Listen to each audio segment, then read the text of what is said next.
madaxweyne ku-xigeenka Soomaaliland injineer Cabdiraxmaan Cabdullaahi Ismaaciil Shir Sayli oo weeliyaan xubno ka mid ah golaha wasiirada Soomaaliland agaasimaha guud ee wasaaradda waxbarashada iyo sayniska Soomaaliland mas'uuliyiinta xafiiska imtixaanaadka heer qaran iyo heer gobol gudoomiyaha wasaaradda waxbarashada iyo sayniska gobolka Awdal ayaa maanta dugsiga sare Shaal Jowhar ee magaalada Booramo waxay si rasmi ah ugu soo gabagabeeyeen gabi ahaanba imtixaanaadka shahaadiga ah guud ahaan dalka Soomaaliland ka socday muddooyinkii u dambeeyay munaasabad kooban oo loo qabtay xiritaanka imtixaanaadka shahaadiga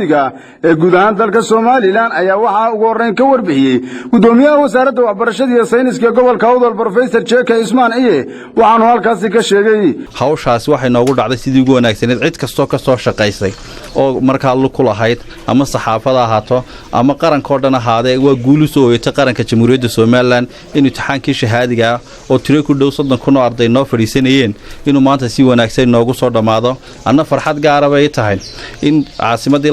qaranka inuu madaxweyne ku-xigeenku markaa noo joogo xiritaanka hadduu madaxweynuhu ka furay Hargeysa isna waxa nasiib u yeelanay in madaxweyne ku-xigeenka Jamhuuriyadda Soomaaliland uu ku soo xiro markaa imtixaankii shahaadiga dugsiga sare ee Sheekh Cali Jowhar waana nasiib aan ka yeelanay markaa degmooyinka kale waana mahadsantiin man leh dadaalna waa la galay waxa galay wasaaradda gashay madaxweynaha galay madaxweyne ku-xigeenka galay wasiirka galay agaasimaha guud baa galay dhammaan intii hedal u geysatay imtixaankana ilaahay sharaf bay ku leeyihiin maanta wanaag bay ku leeyihiin geestooda waxaa hadalka iska daba qaatay maamulka gobolka Awdalka degmada Boorama agaasimaha guud ee wasaaradda waxbarashada iyo sayniska Soomaaliland Axmed Abubakar Maxamed waxaana halkaas ka sheegeen haddii imtixaankii shahaadiga madaxweynihii Jamhuuriyadda Soomaaliland Muuse Biixi Cabdi Furay maanta oo aanu joogno rugti laga aasaasay Soomaaliland waxna la fadhiya maanta oo sharaf noo ah ee caasimadii labaad ee qaranka Jamhuuriyadda Soomaaliland oo uu fadhiyo madaxweyne ku-xigeenkii qaranku la hadisiyo culays badan ma naga furateen runtii cid siiyeenaysay boolis ayna la hawl gelinayay booliskuna geedaska hoos fadhiyeen iyaga laftooda waa idin mahadnaqayaan sida rabshad yaraanta ah ee hawsheedu ku dhamaatay waa wax Ilaahay noogu mahadnaqa حتى دي وسائل وسائل تبق وروريجا جل حتى أو دي تلفون كل هروي بدنا تلفون هذا يو مركب بوق لكن ما أنت والله يشوف عن بورد ماضي رجع سواق اسمين هذه أضبانو جم هالنقيا تحكي ما تجيس لا جيس وده كورن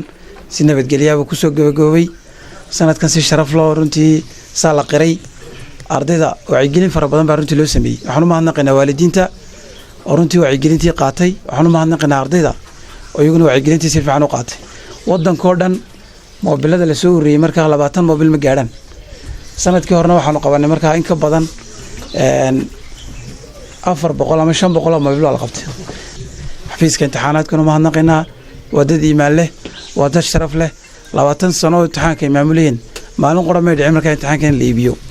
ugu dambeyntii waxaa halkaas ka hadlay si rasmiyan oo soo xiray imtixaanaadka shahaadiga ee guud ahaan dalka Soomaaliland madaxweyne ku-xigeenka Soomaaliland waxaanu guud ahaanba ku hambaliyay ardayda iyo wasaaradda waxbarashadaba sidii habsamida ahayd imtixaankaasi uu soo gabagaboobay marka dhammaan ardaydii ka baxdana waxaan rajaynayaa guul baan u rajaynayaa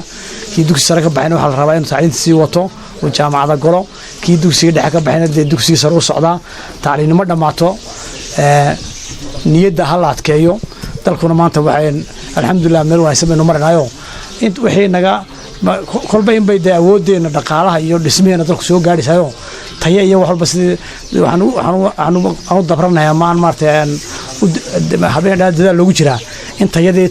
tacliinta kor loo qaado haday primary tahay haday secondary tahay iyo haday jaamacad tahay